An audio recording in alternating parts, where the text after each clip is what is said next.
Paul nous dit, vous étiez morts par vos offenses et par vos péchés, dans lesquels vous marchiez autrefois selon le train de ce monde, selon le prince de la puissance de l'air, de l'esprit qui agit maintenant dans les fils de la rébellion. Nous tous aussi, nous étions de leur nombre. Nous vivions autrefois selon les convoitises de notre chair, accomplissant les volontés de la chair et de nos pensées. Et nous étions par nature des enfants de la colère, comme les autres.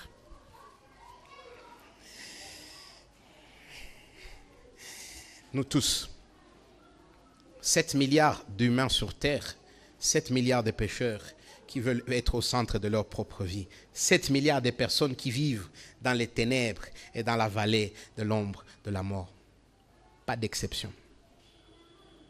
Ça, c'est la situation de l'humanité laissée à elle-même. Et j'aimerais vous dire mieux que ça. Mais malheureusement, je ne peux pas. Parce que quand vous lisez la Bible, c'est ça ce qu'elle dit. Ce que moi j'aime sur la Bible, c'est qu'elle est crue.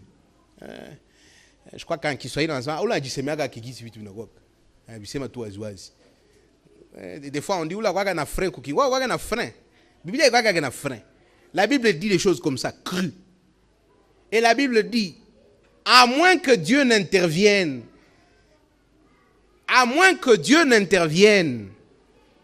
l'humanité tout entière est vouée à la perdition parce qu'elle est sous la colère de Dieu. Elle est sous le jugement de Dieu. Et c'est là sans exception.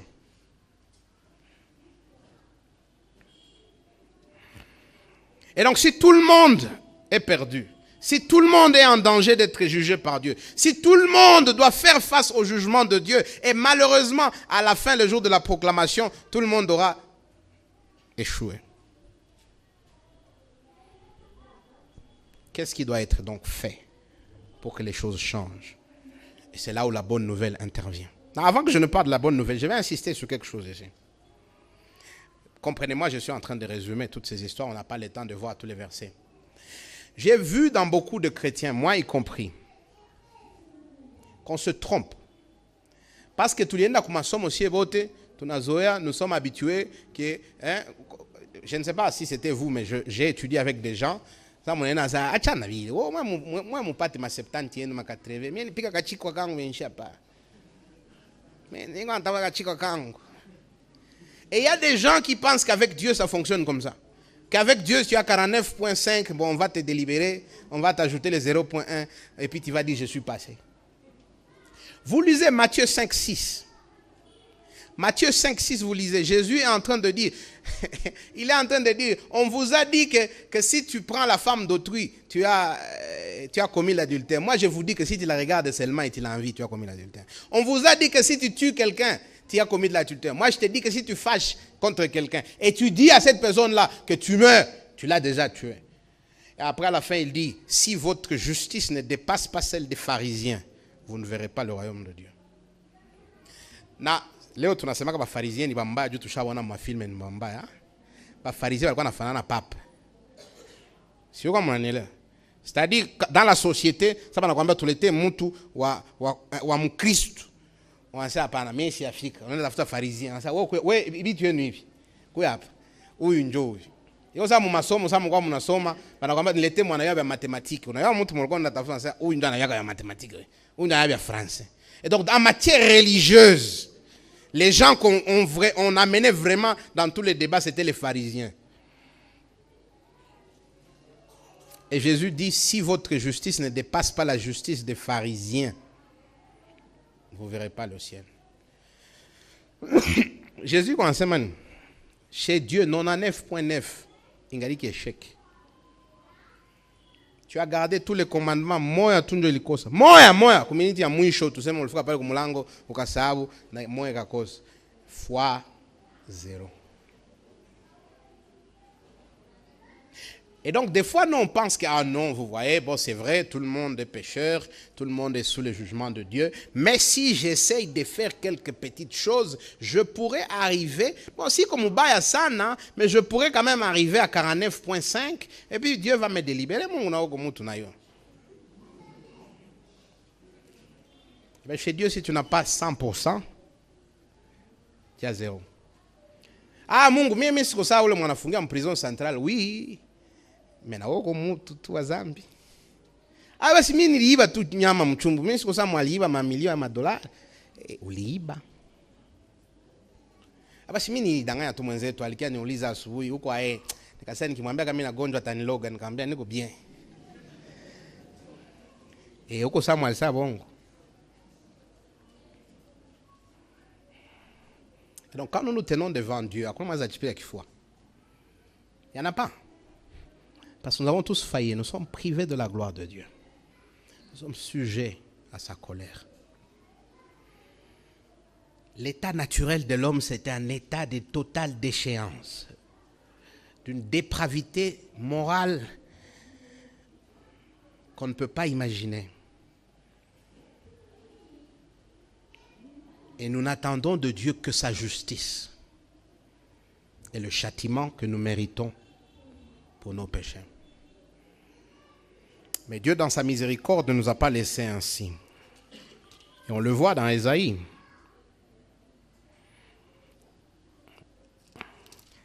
Vous voyez, au verset 1er, il dit « Vois une grande lumière sur ceux qui habitaient les pays de l'ombre de la mort. Une lumière resplendit. »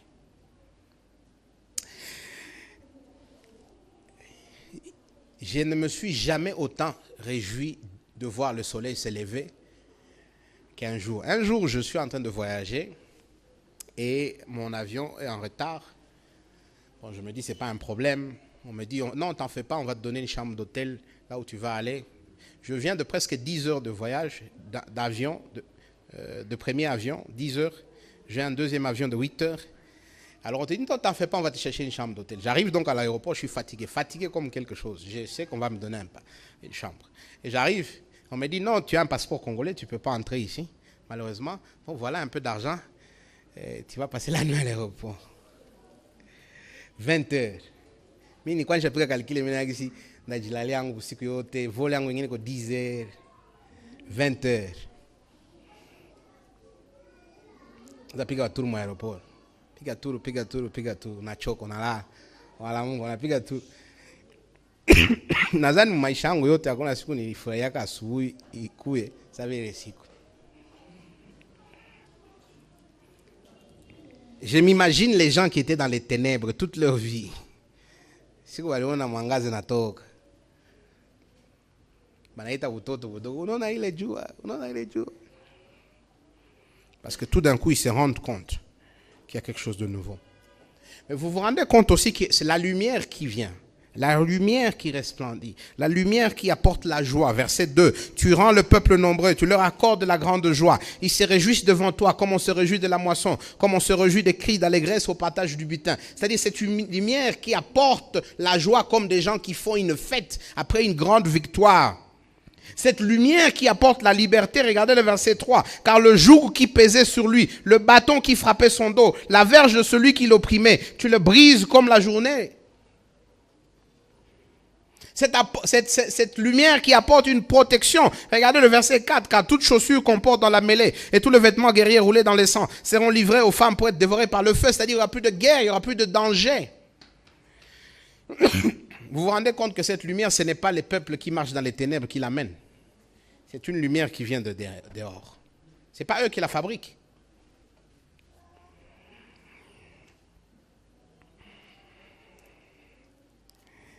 Moi et vous, le salut, on ne peut pas le créer nous-mêmes. Il faut que Dieu intervienne.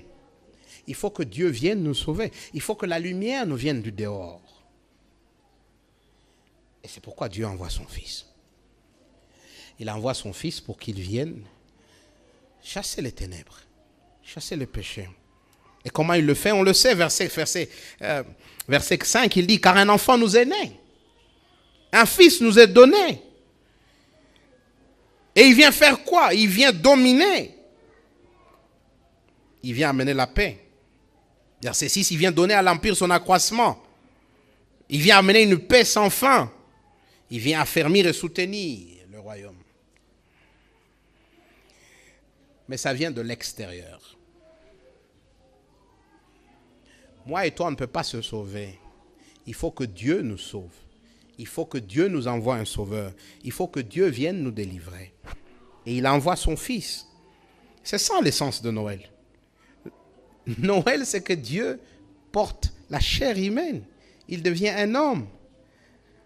Mais ce n'est pas seulement l'histoire qui se passe dans la crèche de Bethléem. Non, c'est plus que ça. C'est que finalement, la lumière vient dans les ténèbres. Et la lumière vient pour chasser les ténèbres. La lumière vient pour porter la joie. La lumière vient donner la vie. C'est pourquoi Jésus plus tard le dira. Jean 10, je suis venu pour que vous ayez la vie. Et la vie en abondance.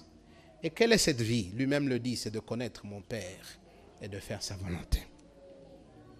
La solution de Dieu au problème de l'humanité, c'est d'envoyer son Fils. C'est d'envoyer son Fils Jésus. C'est seulement c'est Jésus qui va venir et qui va finir le problème de l'homme du péché. Vous comprenez donc que la venue de Jésus devient une nouvelle qui change à tout jamais l'histoire de l'humanité. La venue de Jésus, comme les chrétiens, les premiers chrétiens l'ont compris, devient donc l'évangélion. Cette nouvelle qui change tout à tout jamais.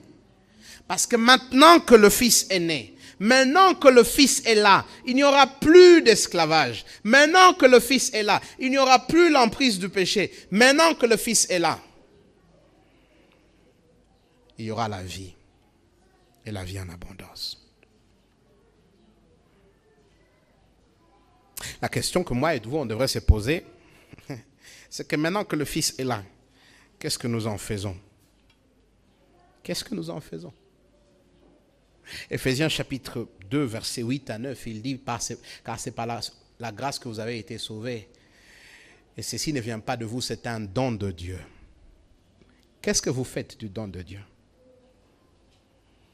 Qu'est-ce que vous en faites? Un cadeau, on le reçoit ou on le rejette. Un cadeau, on le prend avec deux mains ou on s'en fiche. Qu'est-ce que vous allez faire de ce Jésus? Qu'est-ce que vous allez faire de ce Fils qui vient résoudre les problèmes de l'humanité? Qu'est-ce que vous allez faire de cette bonne nouvelle, de cette information qu'on vous donne? C'est-à-dire qu'on vient vous dire que ce Fils est venu vous réconcilier avec Dieu, que maintenant vous êtes réconciliés avec Dieu.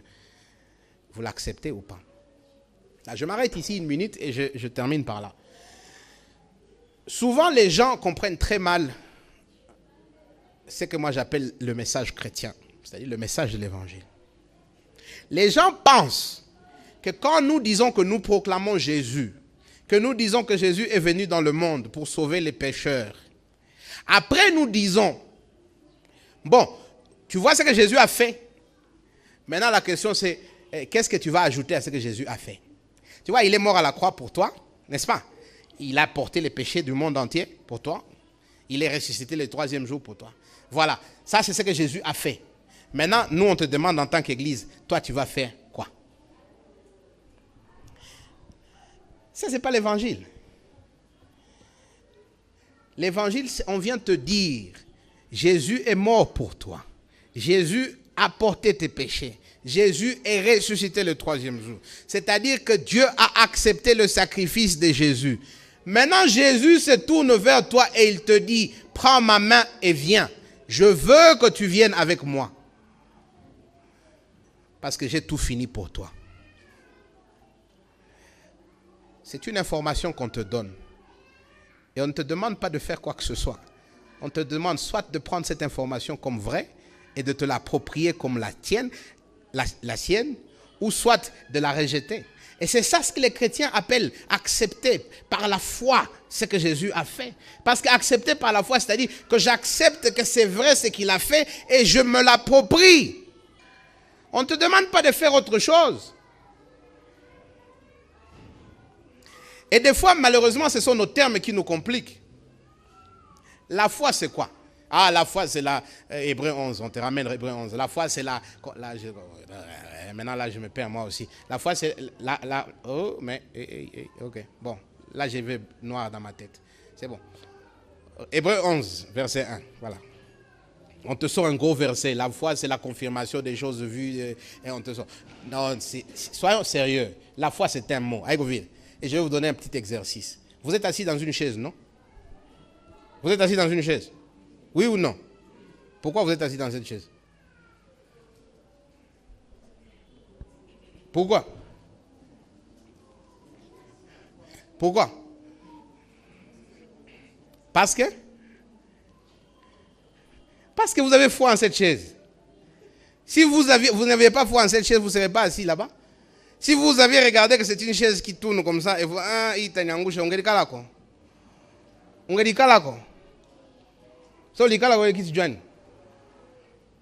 parce que tu as mis ta confiance. Tu as mis ta confiance.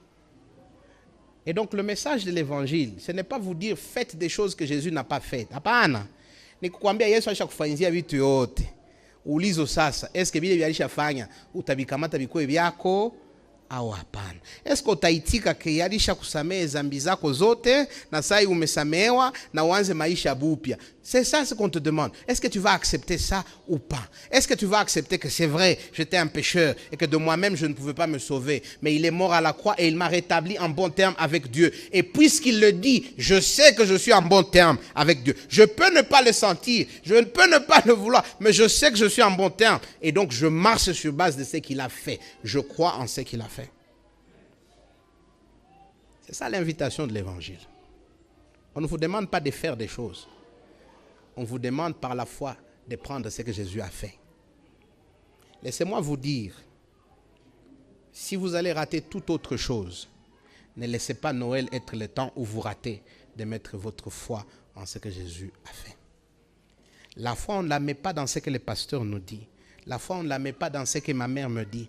La foi, on ne la met pas dans ce que mes parents me disent. La foi, on ne la met pas dans, on la met dans ce